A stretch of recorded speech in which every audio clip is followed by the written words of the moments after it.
Hello বন্ধুরা, আমি হাসনাত। তোমরা দেখছো আমার চ্যানেল ম্যাথ ট্রিক্স বা হাসনাত।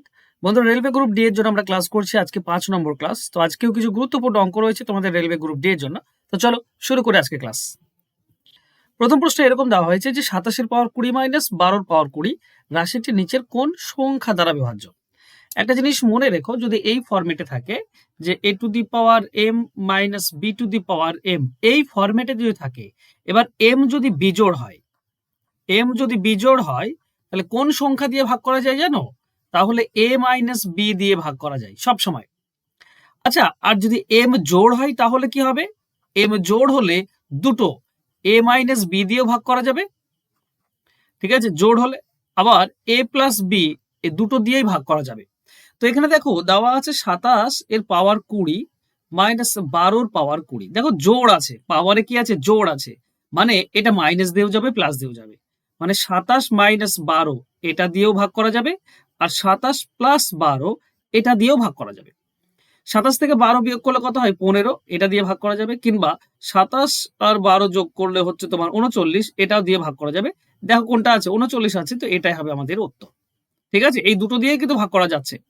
এবার দেখো 39, এটা যদি 39ও না থাকতো, 15 না থাকতো, তাহলে একটা জিনিস খেয়াল করো, 39 দিয়ে ভাগ করা যায়, তার মানে 3 দিয়ে যায়, 13 দিয়ে যায়। তাহলে অপশনে 3 বা 13 থাকতে পারতো। বা 15 দিয়ে ভাগ করা যায়, তার মানে 3 বা 5, এটাও অপশনে থাকতে পারতো। অপশনে 3 থাকতে পারতো, বা 5 থাকতে পারতো, বা 13 থাকতে পারতো। বুঝতে পারছো? তো তোমাকে খুঁজে বের করতে হবে।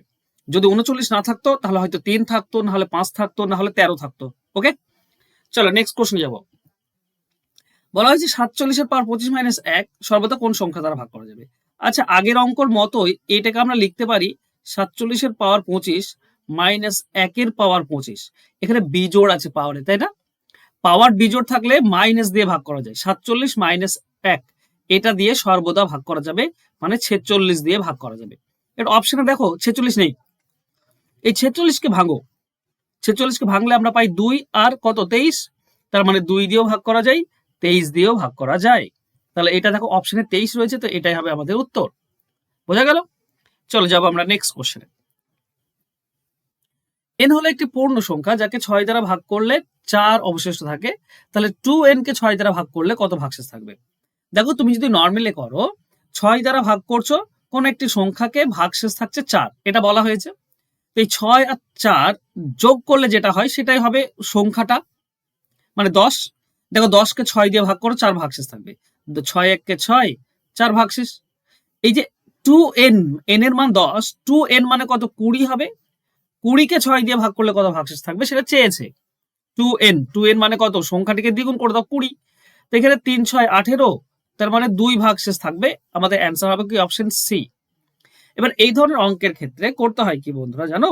এইভাবে না করে তুমি 2n যদি বলে, মানে সংখ্যাটাকে যদি দ্বিগুণ বলে, তাহলে করবে কি? ভাগশেষকে দ্বিগুণ করবে। এই যে 6, এই 4 কে দ্বিগুণ করে দাও, তাহলে 8। 8 কে 6 দিয়ে ভাগ করো, তুমি অ্যান্সার পেয়ে যাবে। 8 কে 6 দিয়ে ভাগ করলে তুমি অ্যান্সার পাবে 2। এটা সর্বদা হয়ে থাকে। এবার 2n না, মানে দ্বিগুণ বলেছে, শুধু দ্বিগুণ না, যদি বলতো সংখ্যাটির বর্গকে 6 দ্বারা ভাগ, বা সংখ্যাটির 3 গুণকে 6 দ্বারা ভাগ, তাহলে যেমন বলতো সেরকম করতাম। সংখ্যাটির 3 গুণ বললে 3 দিয়ে গুণ করতাম, সংখ্যাটির বর্গ বললে ভাগশেষের বর্গ করতাম। ওকে, চলো যাবো আমরা নেক্সট কোশ্চেনে। 5 টাকায় 8টি পেন্সিল কিনে 2 টাকায় কয়টি বিক্রি করলে 60% লাভ হবে? ভালো করে খেয়াল করো, 60% লাভ হবে মানে 100% জিনিস 160 আমি পাবো। আমি যখন কোনো জিনিস বিক্রি করব, তখন একই টাকাতে আমি যত কম মাল দিতে পারবো তত আমার বেশি লাভ থাকবে, তাই না? আমি যদি 100 টাকায় 100টি পেন্সিল বিক্রি করি, আর 100 টাকায় 50টি পেন্সিল বিক্রি করি, আমার লাভ বেশি হবে। ঠিক আছে, এবার খেয়াল করো কি চেয়েছে? কয়টি? তাহলে এই টি দেখো এক জায়গায় বলা আছে 8টি, তো আমরা লিখবো 8 ইনটু, এবার দুটি জিনিস আছে, টাকা আর লাভ। দেখো আগে ছিল 5 টাকা, এখন 2 টাকা। তো এখন যেটা তুমি বের করবে টাকা, সেই টাকাটা সবসময় উপরে থাকবে। যেটা এখন টাকা বের করবে সেটা উপরে থাকবে, ঠিক আছে? হ্যাঁ, এই লাভের যেটা 100 আর 160, সেটা কোথায়? আমি তোমাদেরকে এখনই বললাম একটা জিনিস, যে যত মাল তুমি কম দেবে একই টাকাতে, যত কম মাল দেবে তত লাভ বেশি থাকবে। তো কম মাল দিলে লাভ বেশি হয়, তাই কমটা উপরে দেবে, নিচে বেশিটা, বাস এইটুকু কাজ। ক্লিয়ার? চলো, শূন্য শূন্য কেটে দিলাম। 5 দিয়ে 10 কাটলে 2, 2 আর 8 16, 16 এর সঙ্গে 16 কেটে গেল, থাকছে 2। এটাই হবে আমাদের উত্তর। দুটি বিক্রি করলে আমার 60% লাভ হবে। ঠিক আছে, চলো যাবো আমরা নেক্সট কোশ্চেনে। একজন ব্যবসায়ী দুটি ঘোড়া মোট 600 টাকা 1000 টাকা দিয়ে ক্রয় করলেন। একই দামে দুটি ঘোড়া বিক্রি করে একটিতে 12.5% লাভ, অপরটিতে 25% ক্ষতি হয়। তাহলে দ্বিতীয় ঘোড়াটি কত দামে বিক্রি করেছিল? একটা জিনিস খেয়াল করো, ভালো করে বলছি, ভালো করে বোঝো। দেখো, এটা কি করেছে, প্রথমটা 12.5% লাভ করেছে, তার মানে বিক্রি করেছে কত? 100 তাহলে এ এর 100 আর দ্বিতীয়টা ক্ষতি হয়েছে, দ্বিতীয় ধরো বি ক্ষতি হয়েছে 25, তার মানে বিক্রি করেছে 75%, মানে বি এর 75%। এই দুটি সমান, এটাও বিক্রয় মূল্য, এটাও বিক্রয় মূল্য, আর দুটি সমান বলেছে। দেখো দুটি একই দামে বিক্রি করেছে, তাহলে এ অনুপাত বি কি হবে? এ অনুপাত বি হবে বন্ধুরা, এ মানে 100 নিচে আসবে আর 75 উপরে যাবে। দেখো 12.5 দিয়ে যদি এটা কেটে দাও তো এটা 9 পাবে, এটা 12.5 দিয়ে কাটলে তুমি 6 পাবে, 3 দিয়ে কাটলে 2, 3 দিয়ে কাটলে 3, 2:3। তবে দ্বিতীয়টা হচ্ছে 3 ভাগ, টোটাল 5 ভাগ, দ্বিতীয়টা 3 ভাগ। তো 5 ভাগের মধ্যে দ্বিতীয়টা হচ্ছে 3 ভাগ, তাহলে 1000 টাকার মধ্যে কত? তুমি পাবে 600 টাকা। এটাই হচ্ছে উত্তর। অ্যান্সার হবে অপশন সি। এগুলোকে বলা হয় কনসেপচুয়াল, খুব সহজ এবং সিম্পল ভাবে তুমি যদি ভাবো তাহলে তুমি এভাবে কিন্তু খুব সহজে করতে পারো। চলো নেক্সট কোশ্চেনে যাব। বলা হয়েছে কি যে দুটি খুব নাম্বার দিয়েছে বলে কোন সংখ্যা যোগ করলে এটি পূর্ণবর্গ সংখ্যা হবে। তো মনে রেখো, যোগ হচ্ছে পার্থক্য ডিভাইডেড বাই 2। ঠিক আছে, এটা আমি তোমাদেরকে বলি, পার্থক্য ডিভাইডেড বাই 2 তার স্কোয়ার। বাস এটুকু করলেই আমাদের অ্যান্সার হয়ে যায়। মানে দুটি একই সংখ্যা দেখবে থাকবে, শুধুমাত্র কয়েকটা সংখ্যার পার্থক্য থাকবে। তো এই পার্থক্যটা তোমাকে খুঁজে বের করতে হয়। ঠিক আছে, যেমন তোমাকে একটা জিনিস বলি, ধরো এরকম দেওয়া আছে কত, ধরো এরকম দেওয়া আছে 15x13। ঠিক আছে, কত বিয়োগ করলে একটা পূর্ণবর্গ সংখ্যা? আচ্ছা, একটা আরো একটা ছোট্ট নেই, ধরো 11x13। ঠিক আছে, 11x13 এটা তো পূর্ণবর্গ সংখ্যা নয়। কত বিয়োগ করলে, এই যোগ করলে পূর্ণবর্গ সংখ্যা হবে? তো খেয়াল করো, এই দুটির পার্থক্য তো 2, তাই না? এই দুটি পার্থক্য 2, তাকে 2 দিয়ে ভাগ, তার বর্গ, তার মানে 1 পাবো। 1 যোগ করলে পূর্ণবর্গ সংখ্যা হবে। দেখো এই দুটি করলে কত হয়, এই দুটি গুণ করলে হয় 143। 1 যোগ করে দাও, দেখো পূর্ণবর্গ সংখ্যা 144 পেয়ে যাবে, পূর্ণবর্গ সংখ্যা। তো করলাম কি, এই দুটির যে পার্থক্য 2, তাকে 2 দিয়ে ভাগ, পার্থক্যকে 2 দিয়ে ভাগ, তার স্কোয়ার, অ্যান্সার পেয়ে যাব। যদি তোমাদের কোনো ডাউট থাকে তো আরেকটা তোমাদেরকে করে দেখাই, যাতে করে তোমাদের কনফিউশনটা দূর হয়ে যাবে। ধরো আমি এরকম নিচ্ছি, সাপোজ ধরো এরকম দেওয়া আছে যে কত, ধরো 15x11।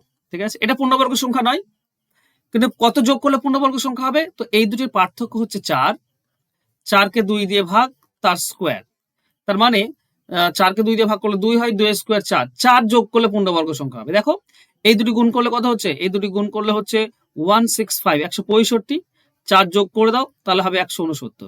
169 একটা পূর্ণবর্গ সংখ্যা, তাই না? আর বোঝাবো না, আশা করছি বুঝতে পেরেছো। তো এই ধরনের অঙ্ক খুব শর্টকাট, জাস্ট দেখা মাত্রই তুমি অ্যান্সার বের করতে পারবে আজকের পর থেকে, যদি তুমি ব্যাপারটা বুঝে নাও একবার। ঠিক আছে, আশা করছি বুঝে নিয়েছো। এবার দেখো এখানে পার্থক্য কত এই দুটির মধ্যে, এটা বলে 456, 462, 6 পার্থক্য আছে। তো 6কে 2 দিয়ে ভাগ, তার বর্গ, 6কে 2 দিয়ে ভাগ করলে 3, 3 এর বর্গ হচ্ছে 9। এটা হবে আমাদের উত্তর, অ্যান্সার হবে অপশন সি। ক্লিয়ার? চলো নেক্সট কোশ্চেন যাব। বার্ষিক 15% চক্রবৃদ্ধি সুদে কত বছরে 1600 টাকার সমূল চক্রবৃদ্ধি 2116 টাকা হবে? মনে রেখো, যদি সময় বের করতে বলে তাহলে সেটাকে পাওয়ারে আনতে হয়, বছর, কারণ পাওয়ার এন এন বছরটা সবসময় পাওয়ারে যায় চক্রবৃদ্ধি সুদের হারে। তো করবে কি, এইসব ক্ষেত্রে সবসময় সুদ আসল, একে আসল দিয়ে ভাগ করবে, দিয়ে পাওয়ারে কত আসছে সেটা দেখবে। প্রথমে এটা 4 দিয়ে ভাগ করা যায়, তুমি পাবে 400। এটা 4 দিয়ে ভাগ করলে 4 5 20, 1 11, 4 3 4 2 8, 3 36, 4 9 36, আর যাচ্ছে না। দেখো 400 মানে হচ্ছে 20 বর্গ, আর 529 হচ্ছে কত, 23 বর্গ, তাই না? এর স্কোয়ার। তাহলে আমরা বর্গ আনতে পারছি, মানে স্কোয়ার আনতে পারছি, তাহলে বছরটা এইটা হবে বছর, তো 2। তো এটাই হবে আমাদের উত্তর। আশা করছি বুঝতে পেরেছ। চলো যাবো আমি নেক্সট কোশ্চেনে। বলেছে বার্ষিক একটি নির্দিষ্ট চক্রবৃদ্ধি সুদের হারে 2 বছরে 2500 টাকা সুদে আসলে 2601 টাকা হলে সুদের হার কত? সুদের হার চেয়েছে। আচ্ছা, সুদের হার বের করার নিয়ম তোমরা যারা আমার ইউটিউবে রেগুলার ক্লাস করো তাদেরকে বলেছি বেস বের করতে হয়, বেস ইন্টু 100 মাইনাস 100। এবার তোমরা বলবে বেস কি?